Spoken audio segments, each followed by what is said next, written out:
দারুন।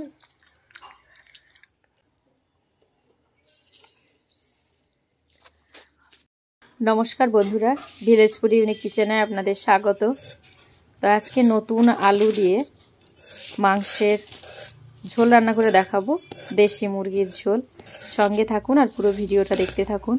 তো প্রথমে আলুর আমি খোসা এইভাবে ছাড়িয়ে নিচ্ছি।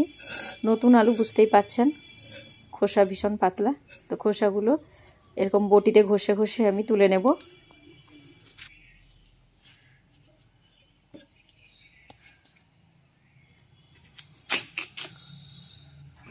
একটা আলু 4 টুকরো করে কেটে নিচ্ছি, বেশ বড় বড় রাখবো আলু টুকরোগুলো। বটির পেছনের দিকটাতেও এইভাবে যদি ঘষা দেওয়া যায় তাহলেও কিন্তু নতুন আলুর খোসা ছাড়ানো খুব সহজ হয়ে যায়। তো আপনাদের দুভাবে দেখিয়ে দিলাম।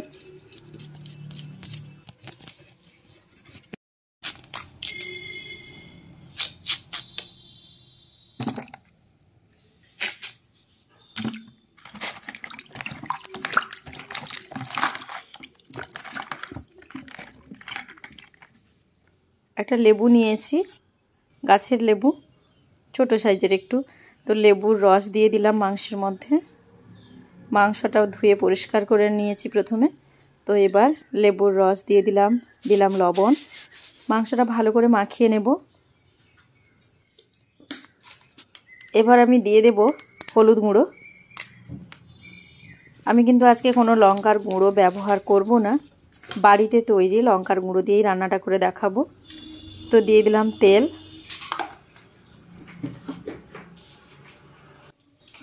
এবার হাত দিয়ে ভালো করে মেখে নেব।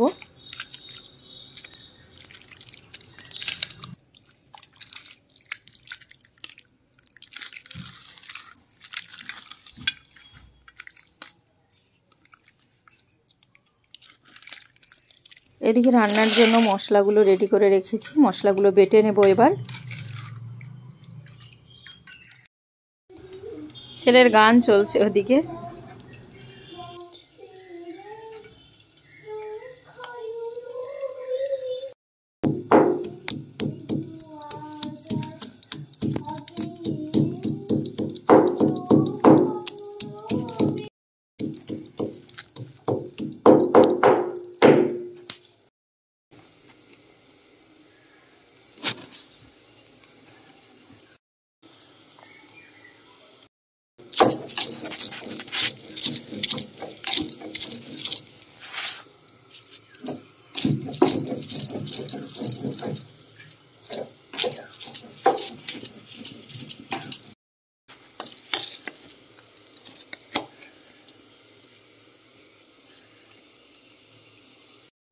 এবার কড়াইতে দিয়ে দিচ্ছি রান্নার তেল।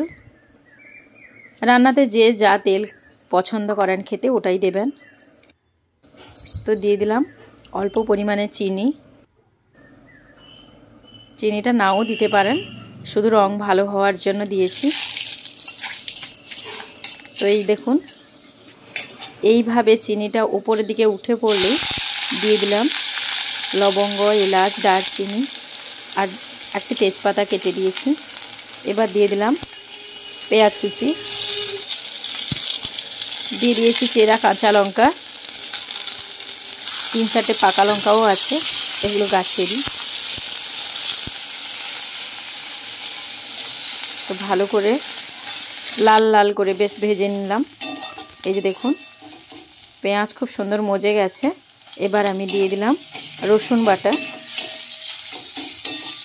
রসুন বাটা দিয়ে কিছুক্ষণ নাড়িয়ে চাড়িয়ে তারপর আমি দেব আদা বাটা।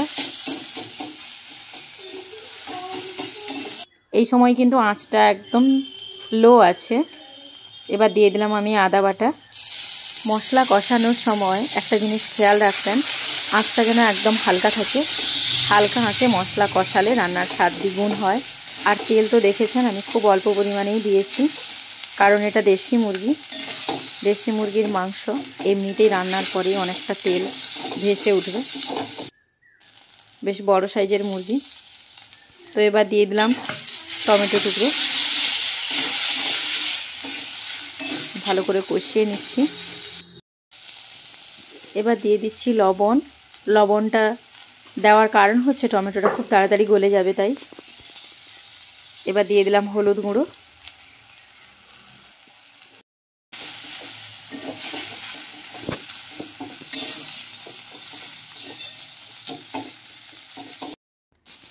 দিয়ে দিলাম মশলার বাটি ধোয়ার জল সামান্য পরিমাণে। তো একটা জিনিস খেয়াল করেছেন, আমি কিন্তু অনেকটা সময় ধরে মশলাটা কষাচ্ছি। তো যত দীর্ঘ সময় ধরে মশলা কষাবেন তত রান্নার স্বাদ ভালো হবে। এবার আমি দিয়ে দিচ্ছি বাড়িতে তৈরি করা লঙ্কা আর তেজপাতার গুঁড়ো। আমি মিক্সিতে এরকম একটা গুঁড়ো তৈরি করে রাখি, অসাধারণ লাগে খেতে রান্নাতে। শুকনো খোলায় ভেজে গুঁড়ো করে রেখেছি।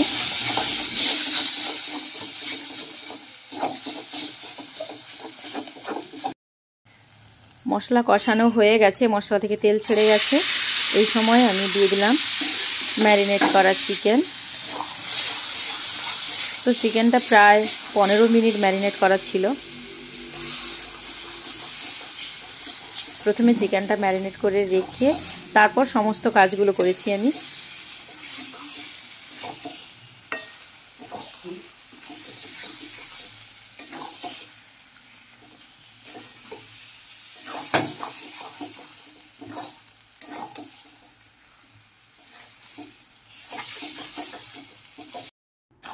মাংসটা কষাতে কষাতে দেখুন মাংসের রঙটা কিন্তু অনেকটা বদলে গেছে।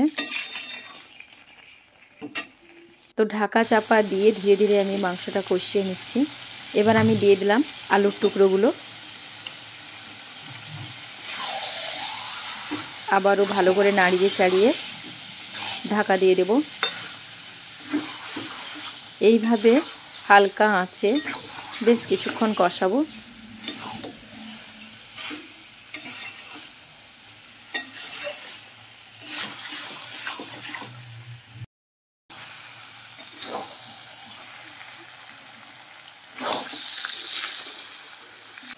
কষানো হয়ে গেছে, এবার গরম জল দিয়ে দেব।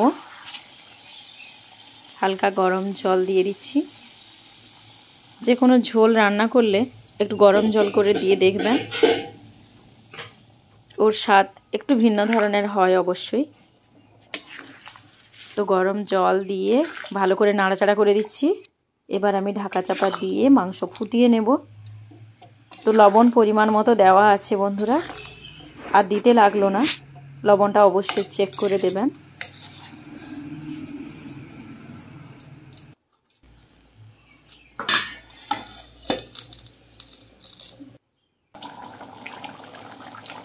মাংস খুব সুন্দরভাবে ফুটে গেছে, সব কিছু সেদ্ধ হয়ে গেছে। দেখুন আলু সেদ্ধ হয়ে গেছে।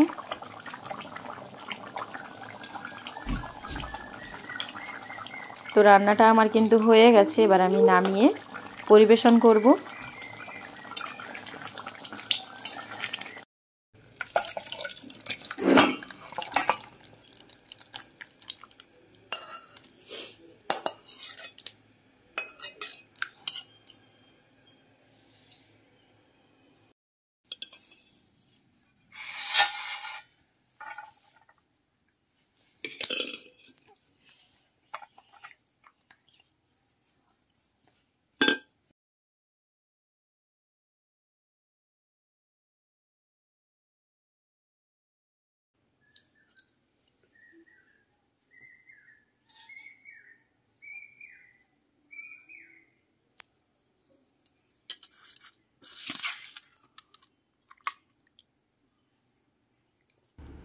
রবিবারের দুপুরে এরকম লাল আলু দিয়ে একবার দেশি মুরগির ঝোল করে দেখুন, গরম ভাতের সঙ্গে একদম জমে যাবে, আর কিচ্ছু লাগবে না।